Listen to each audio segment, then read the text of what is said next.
축하합니다. 축하합니다. 예수님 부활을 축하합니다. 따다따다따단. 예수님이 부활하셨습니다. 예수님이 부활하셨습니다. 예수님이 이 땅 가운데 오셔서 우리의 모든 죄악들을 홀로 짊어지심으로 죽으시고 3일 만에 다시 부활하셨습니다. 여러분, 이 기쁨의 소식을 저와 함께 외칠 준비가 되어 있으신가요?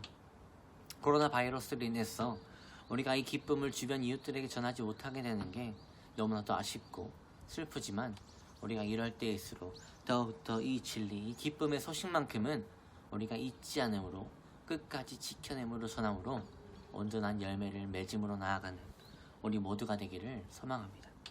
여러분은 부활절 하면 어떤 감정이 느껴지시나요?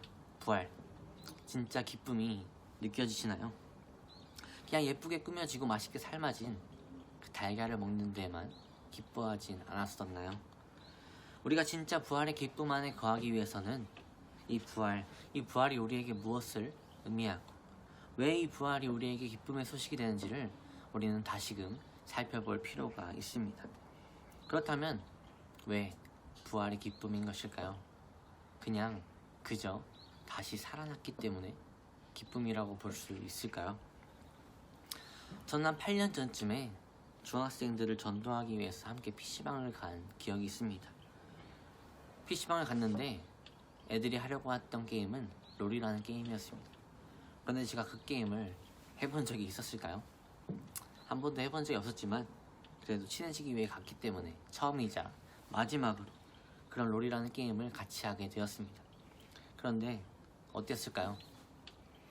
아직도 잘 모르겠지만 아마 게임이 끝날 때까지 죽었음에도 불구하고 몇 번이고 또 살아나서 플레이를 할 수 있었던 걸로 기억하는데, 저는 그때 바로 가입해서 들어간 거였고 레벨도 낮았고 제대로 할 줄도 몰랐기 때문에 계속 나와도 죽고 살아도 죽고 아무것도 못해보고 계속해서 죽게 되는 그런 상황에 있었던 것을 기억합니다. 그런데 그때 제 심정이 어땠을 것 같나요? 다시 살아났다고 마냥 좋아라 했을까요? 부활해도 또 죽을 것을 알았기 때문에, 부활해봤자 다시 살아나봤자 또 다시 잘 못해낼 것을 이미 충분히 직감했기 때문에 다시 부활하는 것을 원하지도 바라지도 않았던 그런 쓰라린 기억이 어렴풋이 있습니다. 그때를 돌아보면 다시 살아나서 어떻게든 잘해볼 생각은 거의 하지 못했던 것 같고, 그렇기 때문에 부활해서 다시 살아갈 수 있다는 그 소망과 기쁨에는 초점을 두지 못했던 것입니다. 이것을 신앙적인 고민으로 다시 생각해보면, 내가 아무리 예수 그리스도의 보혈로 인해서 죄에서 자유를 얻게 된 부활을 경험한 그리스도인이라 할지라도 끊임없이 같은 죄로 인해 무너지고 경쟁과 분쟁으로 가득 차 소망이라고는 찾아보기 힘든 이러한 막막한 현실 속에서 나는 결코 이 상황을 벗어나지 못할 것이다, 나는 결코 이 상황에서 회복을 경험하지 못할 것이라는 부정적인 사고 속에 사로잡혀 있는 것과 같다는 것입니다. 다시 말해, 예수님의 희생으로 인해서 이제까지 우리가 지었던 죄뿐만 아닌 앞으로 우리가 짓게 될 모든 죄악들마저도 우리가 씻김을 받은 의인된 자로 거듭났지만, 우리는 그 은혜로 보고 누릴 수 있는 부활의 기쁨에 초점을 맞추지 못했고 그저 다시 무너져 쓰러질 것이라는 그 절망에 초점을 두고 있었다는 것입니다. 무엇이 문제였을까요? 아까도 말했지만 그 이유 중 하나는 우리가 부활을 행하신 하나님의 목적과 의도를 제대로 헤아리지 못했던 것이고, 또 다른 하나는 부활 앞에 이루어진 죽음을 우리가 제대로 인지하지 못했기 때문입니다. 먼저 부활은 죄로 인해 죽을 수밖에 없던 우리를 어떻게든 살려내심으로 다시 살게 하려 하신 하나님의 사랑의 증거이자 구원의 열쇠입니다. 그리고 이 부활이 이루어지기 위해서는 희생, 즉 죽음이 따라야 하는데요. 그렇기 때문에 하나님께서는 자신의 독생자인 예수님을 희생의 제물로 이 땅 가운데 보내주셨고, 예수님의 죽음으로 이루어진 그 부활과 동시에 우리도 함께 죄인된 자에서 의인된 자로 거듭나게 되었다는 것입니다. 여러분, 이 진리에 정말 아멘으로 고백할 수 있으신가요? 우린 이미 죄로 인해서 죽을 수밖에 없던 그런 죄인된 자들이었습니다.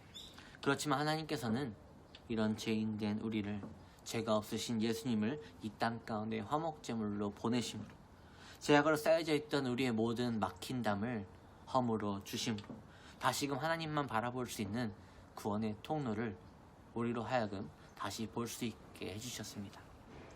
그렇지만 우리가 아무리 이런 부활을, 이런 귀하고 아름다운 부활을 경험했다고 해도 그 경이로운 부활 앞에 처참하게 고통 가운데 죽었던 그 예수님의 죽음이 있었다는 것을 우리가 기억하지 못하고 그 부활을 행하신 하나님의 뜻에 우리의 시선을 돌리지 못한다면 우리는 부활의 진정으로 기뻐할 수 없고 그 부활을 제대로 누릴 수 없게 된다는 것입니다. 오늘 이 시간에 그 부활의 능력으로 우리에게 새 생명을 주신 하나님을 오늘 말씀을 통해 살펴보려 하는데요. 오늘 읽은 사도행전 말씀 앞부분에 보면은 예수님은 십자가에 못 박혀 죽임을 당하신 지 3일 만에 부활하셨습니다. 그리고 그 후에 40일을 더 계시면서 제자들에게 스스로가 살아나셨음을 꾸준히 증거하셨고 앞으로 제자들이 해야 할 일들을 보이시고 그제서야 승천하셨음을 알 수 있습니다.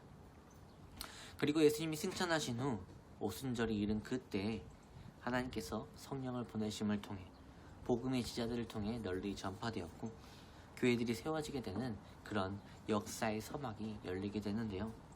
그 서막에 보면은 예수님의 제자였던 베드로가 오늘 말씀에 등장하고 있습니다. 그런데 여러분이 기억하는 베드로는 어떤 제자고 어떤 사람이었나요?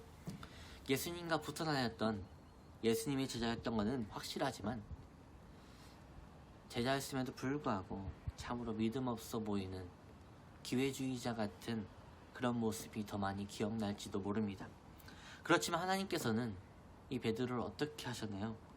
그랬었던, 연약했던 베드로를 끝까지 포기하지 않으셨습니다. 하나님께서는 예수님의 죽으심과 부활하심을 통해 베드로에게 새 생명을 입히심으로 변화되게 하신 것입니다. 우리는 종종 사람은 변하지 않는다 라는 말을 입에 달고 살며 정말 한탄하곤 하지만 하나님은 사람을 변화시킨다. 고로 우리는 하나님 안에 변할 수 있다. 이 소망을 우리는 이 말씀을 통해서 확인할 수 있습니다. 하나님께서는 베드로를 예수님을 부인했던 삶에서 예수님을 전하는 삶으로 변하게 하셨습니다. 마찬가지로 예수님을 믿는 자들을 박해했던 사울이라 불렸던 바울의 삶을 예수님을 전하는 삶으로 변화되게 하셨습니다. 그리고 우리가 여기서 볼 수 있는 공통점 중에 하나는 바로 그 변화의 시점에 예수님이 있었다는 것입니다.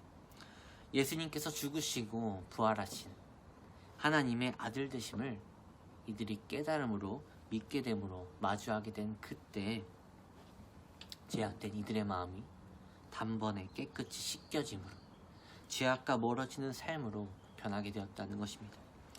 여러분도 오늘 이들과 같이 함께 우리의 변화의 중심이 되어서 우리를 변화시켜 주실 예수님께 나아갈 준비가 되어 있으신가요? 오늘 말씀에 보면 고넬료가 등장하는데 이 사람은 가이사랴에 있는 이달리아 부대의 백부장입니다. 다시 말해 로마의 100명의 군사를 다스리는 아주 권위 있는 자였습니다.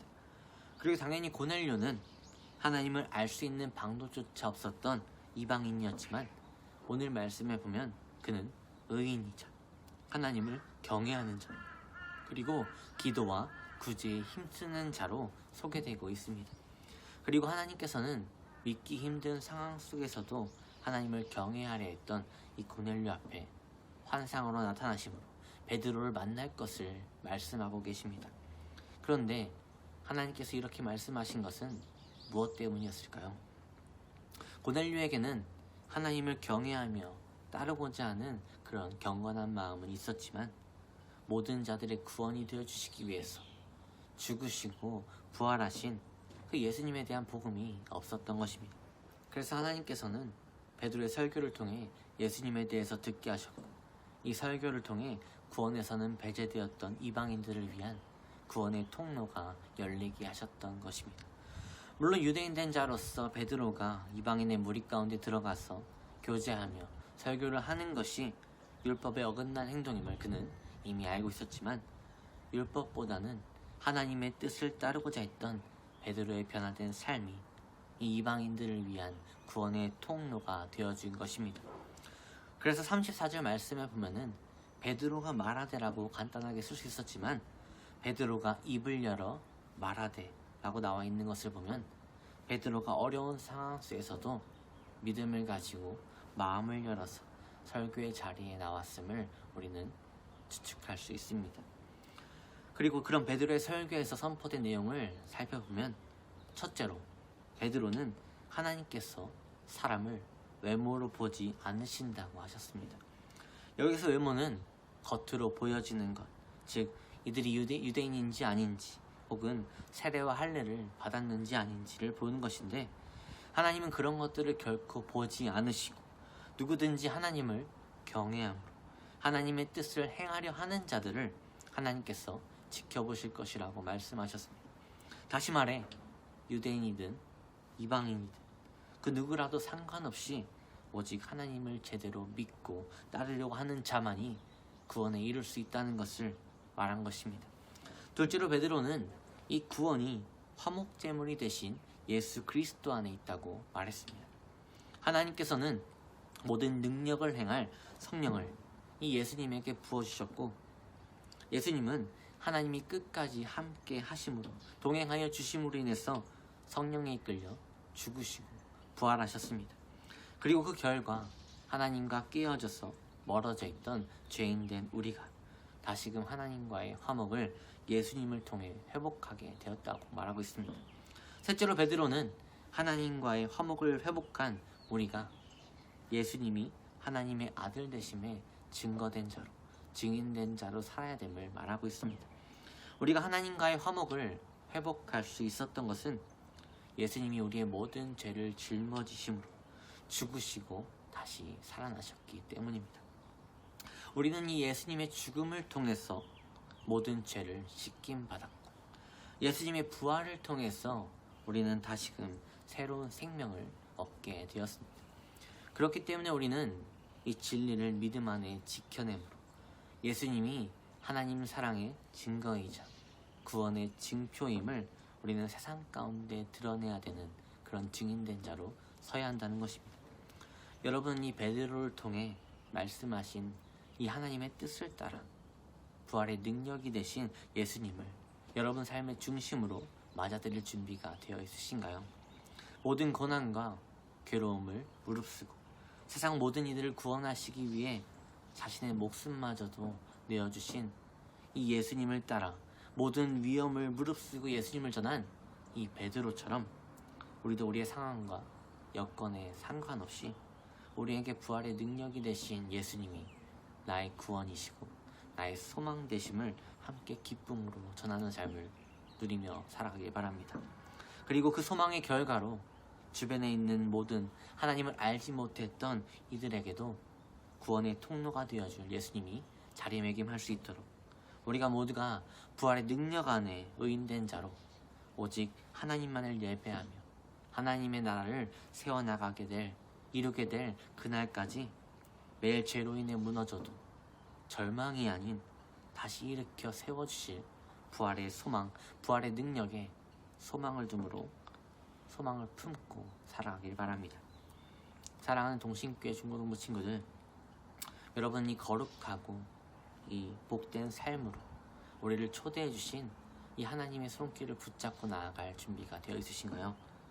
외모가 아닌 마음의 중심을 바라보시는 공평한 하나님을 우리가 기억함으로 화목제물이 되어주신 사랑의 예수님이 내 삶의 주인 되심을 기억함으로 예수님이 내 삶뿐만이 아닌 우리 모두의 삶의 구원의 통로가 되어주셨음을 우리가 증거함으로 예수님의 발자취를 따라 나아가서 부활의 능력 가운데 이 하루하루를 기쁨으로 살아내는 저와 여러분이 되기를 주님의 이름으로 축복합니다. 기도하겠습니다.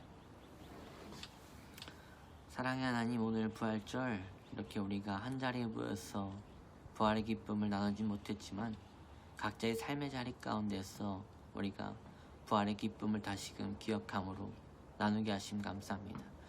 우리가 이 부활의 기쁨을 기억함으로 삶의 자리 가운데 더 넓게 나아가서 하나님의 사랑을 전하는 귀한 삶을 살게 원하오니 이 부활의 기쁨이 나의 진짜 기쁨이 되게 하여 주셔서 나의 진정한 그 기쁨을 이웃들에게도 나눌 수 있는 그런 하나님의 자녀된 자로 서나갈 수 있도록 세워질 수 있도록 지금 우리 연약한 삶을 붙잡아 주시옵소서. 우리 연약한 삶 주님께 맡겨드리는 가운데 있사오니 주님께서 부활의 기쁨으로 새로운 생명을 주신 가운데 새로운 호흡 가운데 숨쉬며 살아갈 수 있는 우리가 될 수 있도록 인도하여 주시옵소서. 예수님의 이름으로 기도합니다. 아멘.